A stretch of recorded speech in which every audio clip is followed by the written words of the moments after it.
El delito de homicidio viene creciendo de manera preocupante. En lo que va del mes de mayo hubo 10 casos.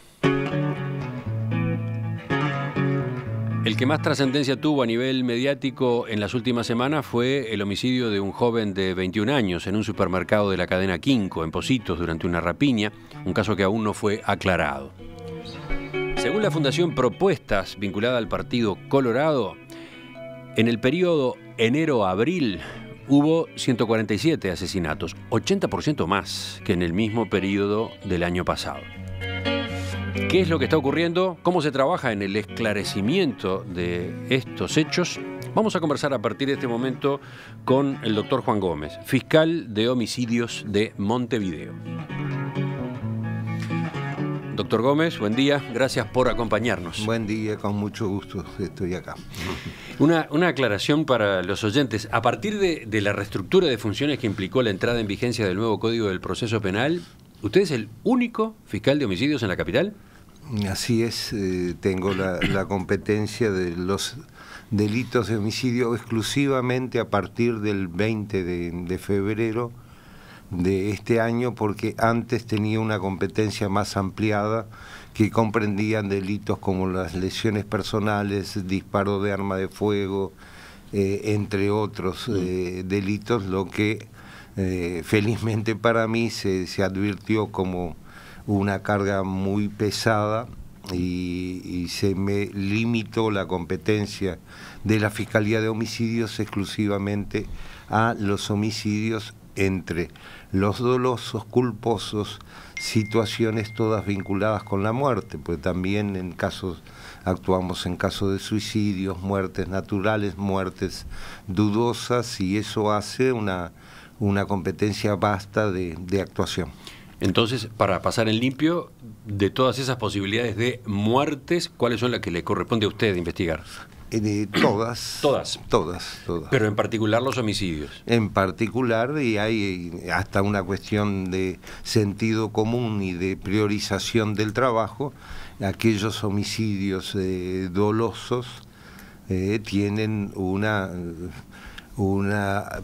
priorización en el trabajo en la medida que supone situaciones más importantes para la propia sociedad, ¿no? Quedó dicho, los casos de femicidio van aparte. Exactamente, en los casos de femicidio hay dos fiscalías encargadas de los delitos de violencia de género, violencia doméstica, y en ellas está la competencia para los delitos de femicidio. ¿Con qué equipo de apoyo trabaja? Cuento con un muy buen equipo conformado por las fiscales doctora Muniz, doctora Colotuso y doctora Graña, que son un equipo con el cual, en el caso de la doctora Muniz, por ejemplo, trabajo desde el año 2009 en que fui trasladado a la ciudad de Montevideo.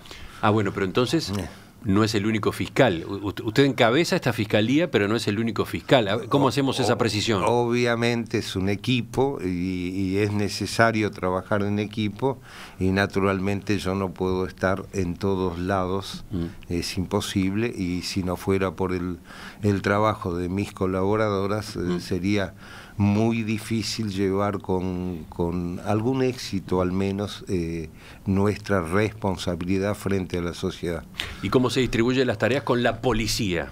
No, con la policía todos, en primer lugar, nosotros antes de que iniciara el código, y para aclarar alguna situación que en algún momento se ha comentado, nos tomamos el trabajo de ir a cada zona de Montevideo que trabajen con homicidios básicamente. Nos presentamos, conocimos a la gente con las cuales íbamos a trabajar, intercambiamos los mecanismos de comunicación, les expresamos cuál era la forma de trabajo nuestra, eso antes de que ingresara el código, en todas las zonas y con algún departamento especial de la Policía de Montevideo con el cual estamos vinculados. Esto quiere decir que preparamos nuestro arribo a trabajar en homicidios con un tiempo creemos que es suficiente de conocernos y de intercambiar opiniones, intercambiar forma de trabajo y en definitiva es muy sencillo, a mi juicio. La forma de trabajo con la policía se basa en la confianza. ¿La policía qué es lo que hace específicamente? La policía hace la parte ejecutiva de las investigaciones, orientadas por el equipo de la Fiscalía, y cuando le digo que termina siendo una cuestión fácil es que la defino que se reduce a cuestiones de confianza. Si la policía trabaja en el esclarecimiento de un hecho, aporta elementos y el resultado termina siendo contrario a lo que se creyó se había conseguido con ese trabajo, evidentemente pasarán a no tener confianza en el equipo de la Fiscalía. Lo mismo ocurre con la Fiscalía. Si advierto de que hay cosas que no se hizo ni que son elementales, me llama la atención y obviamente estaría el pedido de explicaciones si así correspondiera. Felizmente le puedo decir que mi equipo tiene una muy buena relación con la policía, constante, permanente. Si bien estamos en nuestro horario de turnos semanales, de lunes a viernes, de 10 de la mañana a 18 horas. En nuestra actividad obviamente comienza bastante antes y termina bastante después. ¿Hacen horas extras ustedes, los fiscales?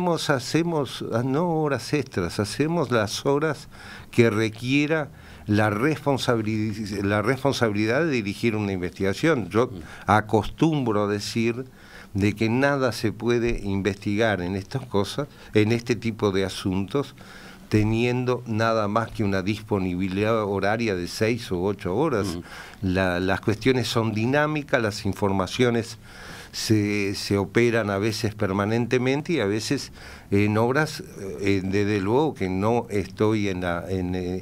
estamos en la oficina, pero mantenemos contactos de comunicación permanente. Le puedo asegurar, eso sí, de que cualquier policía que trabaje conmigo sabe que las 24 horas, si me llama, yo le voy a contestar.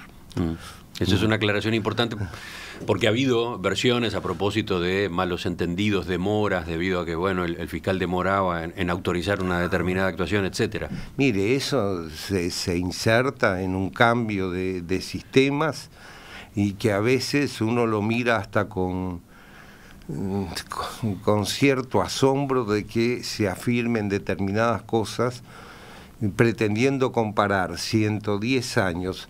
Me remito a mi experiencia del anterior código, desde el año 1982, a 10 días, 20 días, 6 meses de la aplicación de un nuevo sistema. Sería prácticamente imposible que no hubiera alguna interferencia o muchas interferencias para lo ideal de una gestión.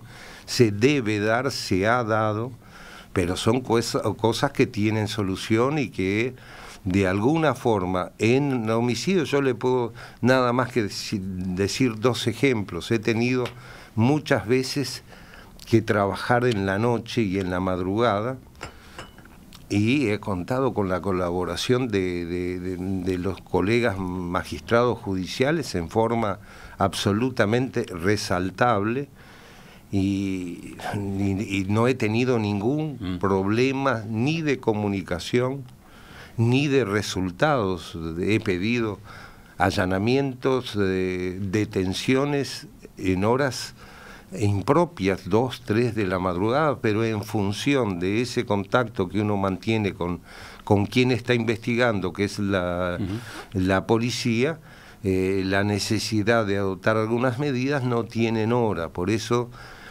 también sostengo que la función del fiscal, y mirando hacia el futuro, supone una gran responsabilidad y supone también que la propia sociedad advierta que la figura del fiscal y la figura de la Fiscalía como institución es relevante y va a ser relevante en el desarrollo de este proceso, pero fundamentalmente en la vida de la sociedad, y que esa relevancia nosotros solo lo podemos conseguir con un trabajo responsable, con un trabajo mirando a la gente, mirando a las necesidades del ser humano. Si no, perdóneme, no tiene mayor sentido. Enseguida, después de estas aclaraciones a propósito de cómo se trabaja, me gustaría que fuéramos a los números, a esta realidad que se ha estado dando este año. Estamos con el doctor Juan Gómez, fiscal de homicidios. Ahora sí, preguntándole por lo que hemos visto en estos meses. Entre el 1 de enero y el 30 de abril se registraron en Uruguay 147 asesinatos. Hasta ayer, si ahora vamos al mes de mayo, hubo otros 10. Si comparamos con el mismo periodo del año pasado, si comparamos primer cuatrimestre con el primer cuatrimestre del año pasado, tenemos un crecimiento del 80%. ¿A usted qué le dicen estos números? ¿Usted ve? Me preocupa, obviamente. ¿Ve esta realidad? Sí, veo la realidad. Está palpando. Esa es la realidad y no se puede esconder la realidad, eso es así. Es muy impresionante ese crecimiento. ¿Por qué está dándose? ¿Usted tiene una interpretación? Mire, todas las interpretaciones pueden ser no completas sobre el fenómeno. Me parece que es un fenómeno multicausal, me parece de que hay una incidencia muy pronunciada de los temas vinculados con el narcotráfico. Me parece que también hay un exceso de violencia en determinadas capas de nuestra propia sociedad, violencia que termina muchas veces con el resultado de quitar la vida a otra persona por motivos casi baladíes o ínfimos, por decir yo mando en esta cuadra o en este barrio, y se crea una espiral, la violencia engendra violencia, no hay forma de no comprender eso. ¿Podría mencionar ejemplos de esto que usted está señalando? Sí, ¿La espiral, la violencia engendra más violencia? Lo puedo ejemplificar de varias formas, pero le diría, la más reciente, hubo un problema en que una persona sustrae algo perteneciente a otro grupo y el otro grupo encuentra como respuesta ir y empezar primero por una andanada de tiros contra la vivienda, luego encuentra un integrante de ese otro grupo y le efectúa 6 o 7 disparos, de los cuales 3 alcanzan a la víctima, y eso es nada más que por haber un integrante de ese otro grupo haberse apoderado, sustraído algo que pertenecía a otro. ¿De qué estamos hablando? ¿Qué estamos hablando del caso de ayer, un hurto simple de celulares o de droga, y ahí se moviliza todo un esquema de venganza y no se repara. Y ese es el temor que uno siente. Ya no se repara en el valor vida, que es lo fundamental y es lo que debe guiar la actividad de cualquier persona en una sociedad, la defensa de la vida, de la integridad, y pasa a ser esos valores tan importantes algo que para alguna gente no tiene prácticamente ningún valor, y entonces quitarle la vida a la otra persona pasa a ser una cosa corriente. Acostumbro a decir, perdóneme, que lo difícil es la primera vez, y en casi todos los órdenes de la vida, y lo que me asusta, no que me asuste, que me imposibilite actuar, pero como ciudadano, es ver que determinadas personas, luego de acostumbrarse a matar por matar, porque muchas veces no son ellos los que viven el problema, sino que son casos de sicariato. Alguien le dice: aquel me hizo tal cosa, mátalo, y la persona va y cumple. De ese acostumbramiento es que uno debe tener cuidado y luchar para que no ocurra. Y la forma que tenemos de luchar es la aplicación del derecho, no otra cosa. En un estado de defensa de los valores humanos, el Estado de Derecho es esencial. En la última interpelación en el Parlamento, el ministro del Interior, Eduardo Bonomi, sostuvo que el 58% de los homicidios estaban relacionados con el conflicto entre delincuentes. Cifras del año pasado, ¿no? 58% relacionados con conflicto entre delincuentes. ¿Usted corrobora esa impresión desde su experiencia? Sí, no llevando estadísticas, pero diría que está aproximado a la realidad. Ajá. ¿Y qué tipo de situaciones quedan abarcadas en esa categoría? Pienso, ajustes de cuentas, por ejemplo. Ajuste de cuentas. Algo como lo que describía recién, ¿no? Sí, está el tema, y ahí está el tema de la droga, es un flagelo para la sociedad terrible. ¿Qué es lo que pasa? Un consumidor ingresa al consumo cada vez más, se va endeudando, y ya antes las advertencias, el pagame supone muchas veces exponer ese deudor a que salga a hacer cualquier tropelía, y ahí hablamos de hurtos, rapiñas, para conseguir el dinero para pagar. Y la persona, mientras tanto, no pagaba, y hay muchos ejemplos de eso, recibía 3 o 4 disparos en sus miembros inferiores, en las piernas, como para decir, de advertencia. Lo que vamos notando es que esas advertencias ahora ya no son tan frecuentes, sino que directamente los liquidan. Absolutamente ya no hay advertencias que uno pueda objetivizar en un ataque a la integridad de la persona. ¿A eso le llamaríamos ajuste de cuentas? Y eso ingresa dentro de los ajustes de cuentas. No es un conflicto entre delincuentes, ¿no? Porque el consumidor, en principio, no es un delincuente. En principio no. Capaz que terminó siendo delincuente obligado por sus deudas con el distribuidor de droga, pero en principio no es un delincuente. En principio no, pero si usted analiza el 80% de los hurtos que se produce en cualquier ciudad, verá de que la gran mayoría están vinculadas con el consumo adictivo de sustancias estupefacientes.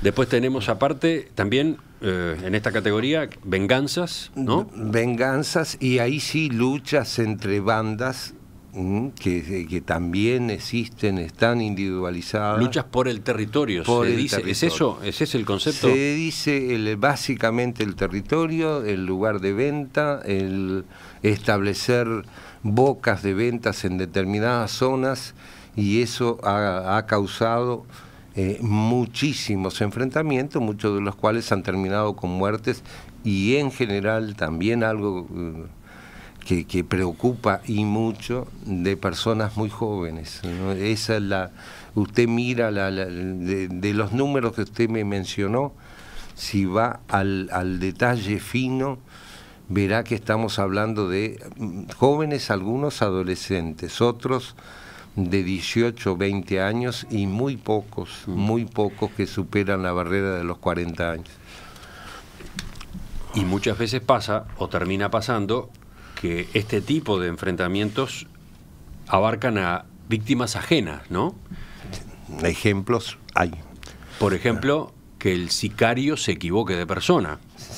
Por ejemplo, que haya balas perdidas. Exactamente. O sea que el hecho de que el 58% o más, quizás ahora, de los homicidios tengan que ver con enfrentamientos entre delincuentes, no deja a salvo a las personas que se comportan correctamente en la sociedad.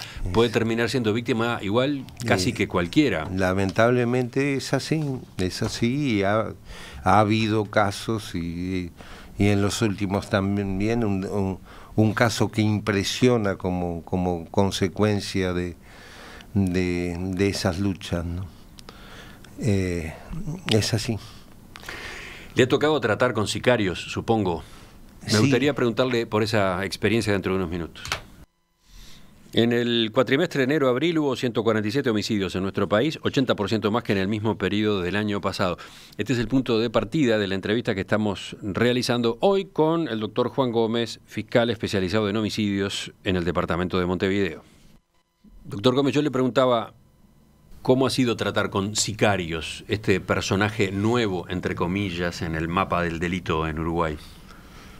Bien, un poco más difícil a veces de que respecto a otras personas imputadas por un delito de homicidio. Normalmente lo que le van a decir es que no, se detecta una gran frialdad en ese tipo de personas y obviamente es mucho más difícil la instrucción porque nadie le va a decir cuánto cobraron para hacer tal o cual mandado, pero hemos tratado.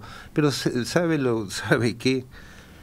Cuando las personas están ante la inminencia de que se le aplique la ley con todas las garantías que corresponden, esos sicarios también se vuelven humanos en el sentido de advertir que están ante el peligro cierto de la pérdida de la libertad ambulatoria, uno de los elementos más esenciales en la vida de cualquier persona.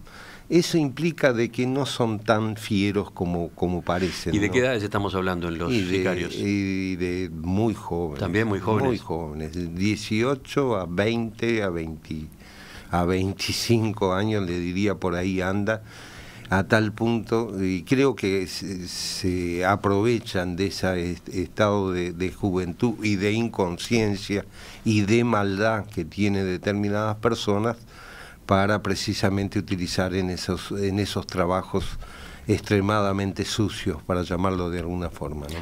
Vayamos a los homicidios en situación de rapiña, que según el ministro del Interior representan el 8% de los casos, por lo menos hasta el año pasado.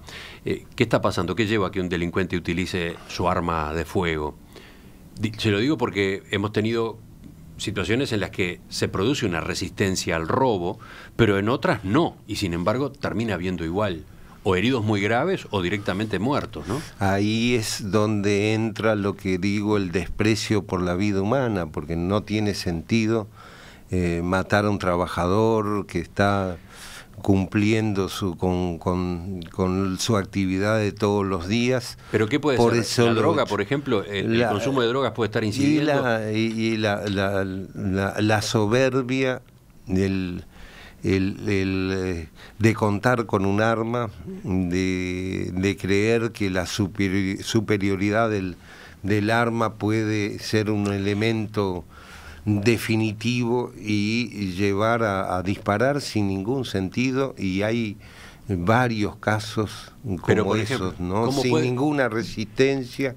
Hay una situación de estrés especial en el delincuente, por ejemplo, la existencia de cámaras de seguridad, por ejemplo, en supermercados, almacenes, locales comerciales, el hecho de que la policía haya ido mejorando su tiempo de respuesta, todo eso presiona y quizás puede terminar teniendo esta consecuencia indeseada. Bueno, no me animaría a decir tanto, pero que sí presiona, porque creo que también los delincuentes y determinados niveles, cuando estamos hablando de rapiñas, de golpes que son medianamente organizados, saben los tiempos de respuesta de la autoridad policial, y muchas veces eso puede llevar a apresuramientos que lamentablemente afecten a una persona, hiriéndolas. Puede darse en todo ese esquema algo de eso, pero lo fundamental es la pérdida de valores que las personas que están dispuestas a emplear las armas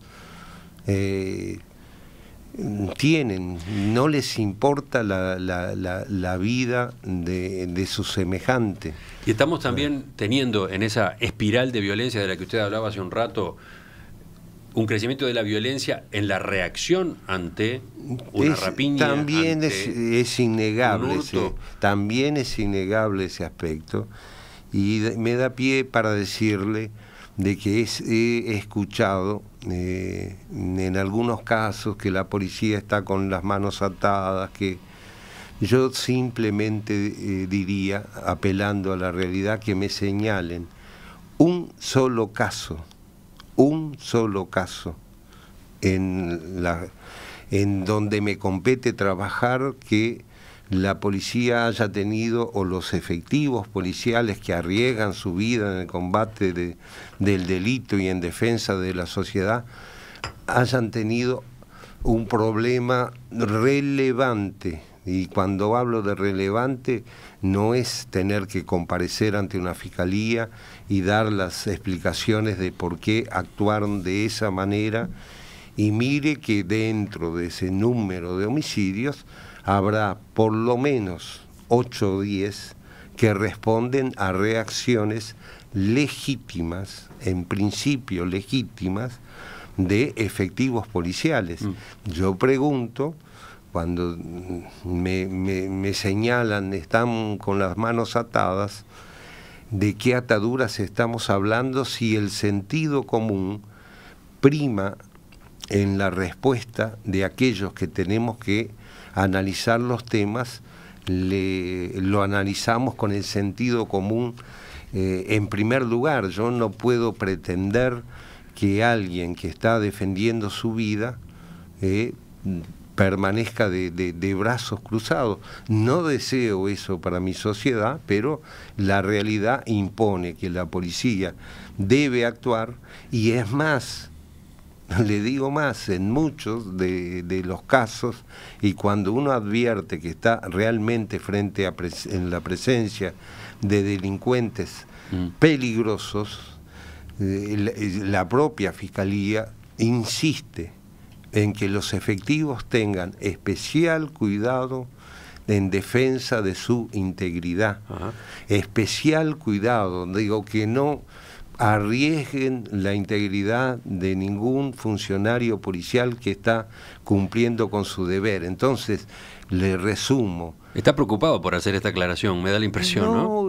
Porque a veces ese sentido de las manos atadas, no, las manos están libres en el sentido común, en el sentido de cómo debe reaccionar frente a un acto. Yo no le puedo pedir a un policía quédese con las manos en el bolsillo si ve que su vida o la de un semejante están en riesgo. Es una aclaración importante. Ahora, yo también le preguntaba por la espiral de violencia en la reacción ante un delito, pensando en las víctimas, ¿no? Pensando en las víctimas. Ha habido hace muy poco un caso de un muerto por una bala perdida que en realidad se originaba en la persona que estaba siendo rapiñada, ¿no? En un comercio cercano, ¿no? Exactamente, y ayer... Bueno, acá estamos hablando de una muerte accidental, absolutamente accidental. Ese dueño de ese comercio que estaba siendo rapiñado no quiso matar al señor que estaba a unos metros de allí. Pero ¿qué está pasando en la reacción con arma frente al propio delincuente? Bueno, ese es un tema muy de especial cuidado. Yo sigo sosteniendo de que cada cual debe cumplir su función, su rol a rajatablas, y el rol de defensa de la sociedad, del ciudadano, está en temas de seguridad, está encomendado a los organismos del Estado especializados en esos temas, esto es al Ministerio del Interior. La defensa del ciudadano muchas veces es inadecuada por una sencilla razón. El ciudadano que es agredido en sus derechos, en sus bienes, en su patrimonio, no está mentalmente preparado para, no lo estoy yo, así me estén robando para quitarle la vida a otra persona. Pero está pasando eso, se está dando, entre comillas, gatillo fácil entre víctimas. Yo por lo pronto le diría que hay una tendencia a una defensa, en algunos casos legítimas y amparadas por el derecho, y en otros casos que están a estudios de la Fiscalía. Lo último. Sí. Le digo más, y eso ayer, por ejemplo, tenemos un caso de esos que los vamos a analizar con prudencia, con cuidado, y vuelvo a decir... De un delincuente asesinado sin justificación, por ejemplo, cuando ya estaba escapando o algo por el estilo. Cuando estaba escapando. Y no sé si por una bala perdida o por una bala dirigida. Ajá. Pero son cosas que la Fiscalía de Homicidios de Montevideo las trabaja con el sentido común, con la prudencia que requiere estos tiempos y con la determinación y el compromiso de intentar dar respuestas que vayan en pro de la sociedad, de la gente, de una vida que esté más cercana a la paz y la tranquilidad de la que hablan las leyes. Lo último, decía, ¿qué está pasando en cuanto al esclarecimiento de los homicidios? Por lo menos en el área que a usted le corresponde. Y mire, sin alardear de nada, yo diría que las respuestas concretas a esclarecer temas son por lo menos satisfactorias, para utilizar un término. Le digo más. ¿Con el nuevo código es más fácil? ¿Se han facilitado las cosas o se han complicado? Mire, depende cómo se trabaje. Yo considero, en mi caso, que nos ha permitido estar preocupados día a día con la investigación, seguir las investigaciones, que antes no se podía estar. Los jueces estaban una semana de turno, seguía otro juez otra semana, y el asunto muchas veces, al no tener el seguimiento de un equipo, de una persona, se va perdiendo, y es difícil, la verdad huye a medida que pasa el tiempo y es difícil reconstruir.